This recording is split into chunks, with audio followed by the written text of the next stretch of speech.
Welcome to UNCAGED.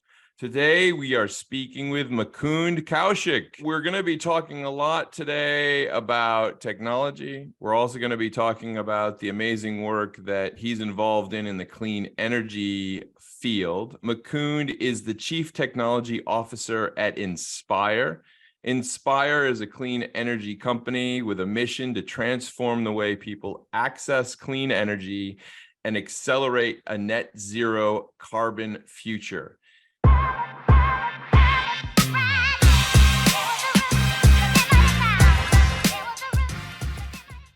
Tell us a little bit about you and your career. Thanks, Matt, for having me on the show.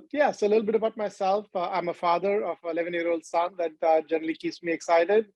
And my career I've always been a technologist. I started my career in the PC era back in India, and I have seen the shifts to internet-based computing, e-business, mobile, cloud computing, and social computing. And more recently, we are seeing the advent of AI, generative AI, to be more precise, along with blockchain and metaverse. So as a technologist, it gives me a great joy in working with all these emerging technologies, but more importantly, applying this to improve business and productivity and improve people's lives. And I can see that you're working on something that really improves all of our lives, which is clean energy. Tell me a little bit more about what you and the Inspire folks are up to. So the way I explain it, it's a very simple model. It's like we're trying to bring the Netflix model of energy usage to home. So we provide a subscription model for energy usage. So one flat bill for your energy usage, and we also then make that energy clean on the back end. So it's not only the fact that you're getting the convenience of a one flat bill for the energy that you use, but you're also contributing to the clean energy revolution by us then finding out people that can generate clean energy that we can then provide to consumers. So it's both a demand and supply kind of an equation. Yeah, and I can see how technology plays a key role in making a solution like this even possible for folks. And then I imagine customer experience is important. But I mean, tell me a little bit about the tech involved in making something like this happen. Yeah, that was one of the main reasons why I joined Inspire. Was technology is at the heart of this business operation. Yeah. The way we target customers, acquire customers, retain and service them is all done through technology. And then on the back end, we use a lot of AI and advanced analytics to make sure that we're procuring energy at the right cost structure so that we can service our customers. And we use technology as the glue that connects the entire business together. So we use a lot of front-end technologies. We use a lot of everything is cloud native. We run our entire stack on the cloud, and we're also now working with AWS and some of our partners to bring advanced analytics and advanced AI models so that we can continue to run our business more profitability. Yeah, I look at technology now, and it's quite amazing how companies are able to string together new commercial models, new ways of helping customers. And this is, I think, a really good example of what you guys are doing in that regard. What are you finding right now are the key topics for you on the tech side? So right now, the one thing that I'm focused on is how do we scale our business operations? How do we acquire more customers? How do we enter more markets, but keep our operating costs flat or even lower? And so since the time I've joined, my mission has been how do we install a new set of technologies that allows us to scale faster, go into markets faster so that we can not only increase the volume of a business, but also keep our operating costs flat without using people to run the business operations. Of course, people are at the end of the day at the heart of the business operations, but how do we use technology as a way to drive efficiency and effectiveness in our business operations? And I think that's what I'm excited about building.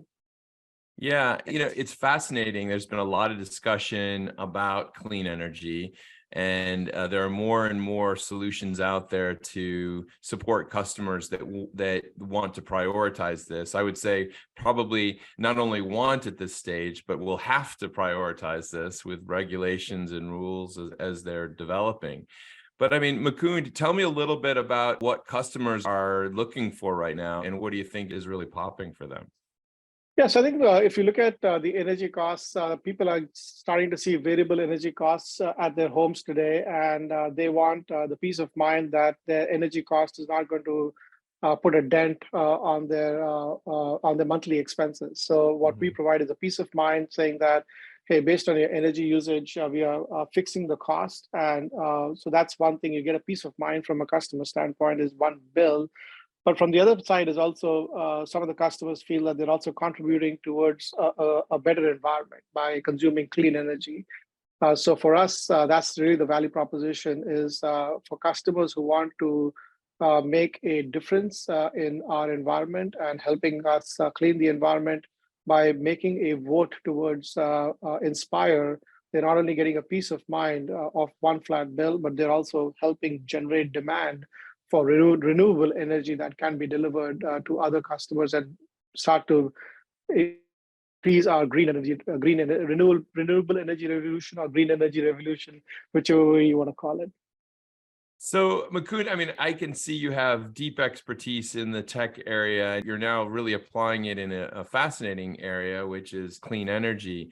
But tell me a little bit, I'm going to shift gears on you a bit here. What gets you up in the morning? How is this your area for focus with your time? So as I was looking at, so I'm towards the tail end of my career, the way I see it, and I wanted to kind of be a part of something that gives back to the community, and for me, I wanted to use technology for good. So what I feel every day when I get up in the morning is that I'm contributing towards creating a better future for our kids Mhm. and for our kids to come. So that's one thing that allows me is the mission of what I'm trying to do. The second thing is, ever since the pandemic has happened, we are now in a different working environment. So we are 100% distributed remote workforce environment, and I'm a product of an office environment, and I am Yeah. now learning new tricks. So the question that I'm trying to figure out is how do we motivate, how do we build a culture in a 100% distributed workforce environment, and that's something that also uh, I get up in the morning, say, how do I motivate the team? How do I build a strong culture? How do I make sure that people are feeling productive? And as a leader at my level, one part is technology, but the other part is just making sure that the teams are getting what they need so that they can Yeah. be 100% productive and inspired. It's a great area and a great passion. I share that passion with you. It's this desire to embrace the flexibility that technology offers us, yet at the same time to make sure that we think about the fact that we're all humans, and human beings need to connect with one another as humans do, right? So getting that balance right. Tell me, any advice for folks on that front at this stage? Yeah, so there's one thing I'm noodling on this one, and it seems very interesting. So imagine that everybody is 100% remote. There is no office. There's no center. So one of the things that I'm looking at is how do we do these coming together of people, not on a weekly basis, not on a monthly basis, but let's say on a quarterly basis, but not going into an office, not going into a hotel conference room. So there is this company that I'm looking at right now called Getaway Retreats, Hmm. and they basically have these cabins in this forest places. And how do you bring maybe a team of 10 or 12 people together in a getaway retreat?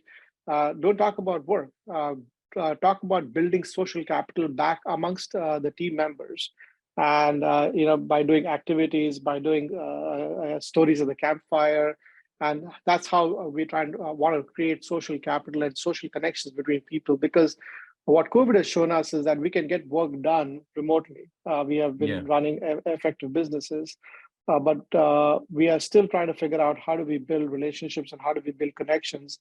And for me, I am still of the opinion that humans require face-to-face interaction to build connections, and that's why we are looking at some of these retreat kind of concepts to see if those will be better ways to build friendships and build connections between colleagues, so that they can then use that social capital when they are Yeah. back in their home offices to expend that to get Yeah. the job done. Yeah, I think I have, one point of insight to add on that, which is a really interesting one. We've done a couple of offsites recently, and we're trying to be as flexible as possible in how people work. And it's an incredible thing to track performance after one of these offsites and how it clicks. To be honest, we are seeing it clicks up and does, I think, have a direct impact also, not only on just the connection that people have, but the performance of a business. And so that'll be an interesting one to track going forward for sure.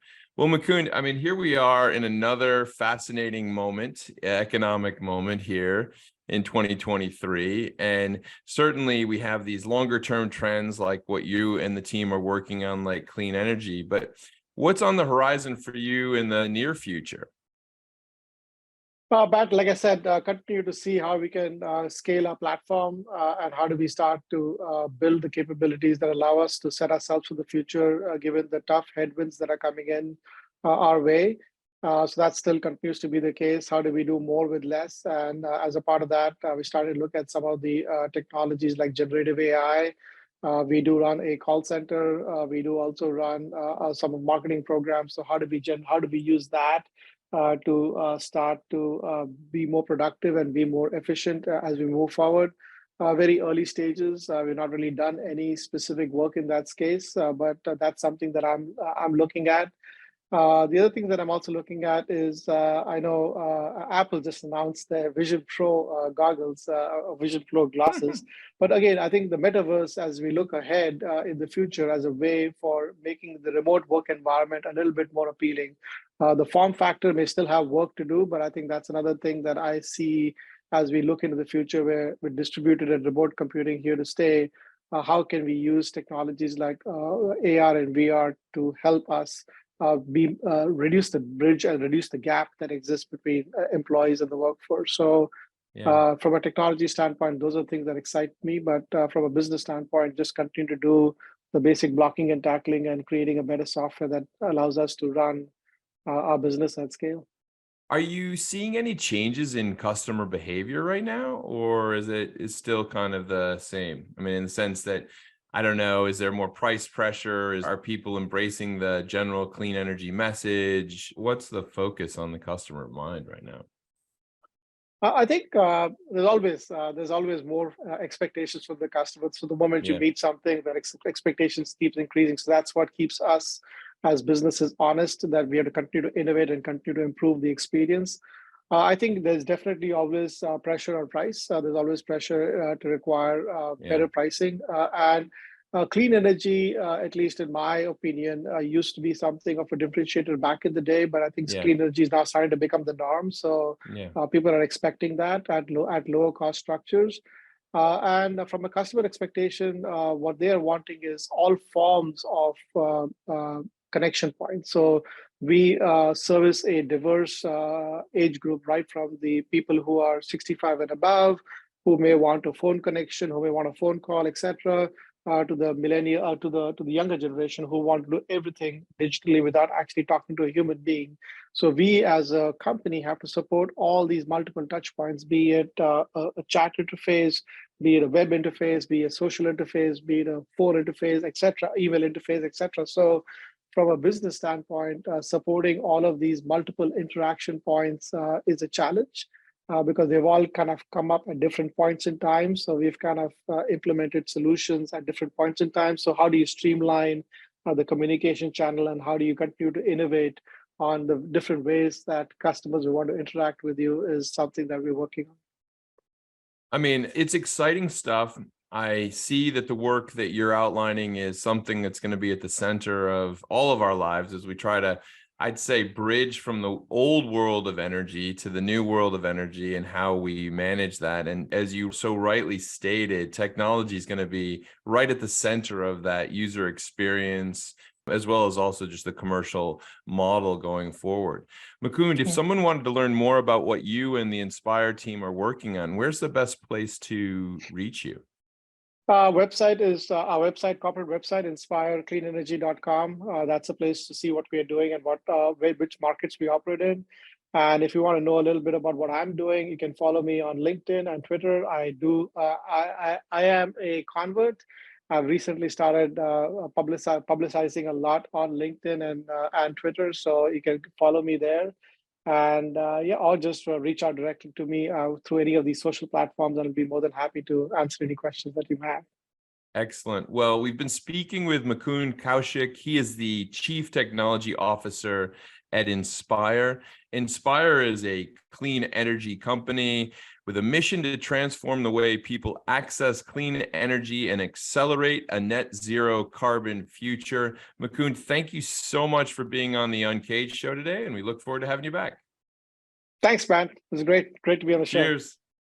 Cheers.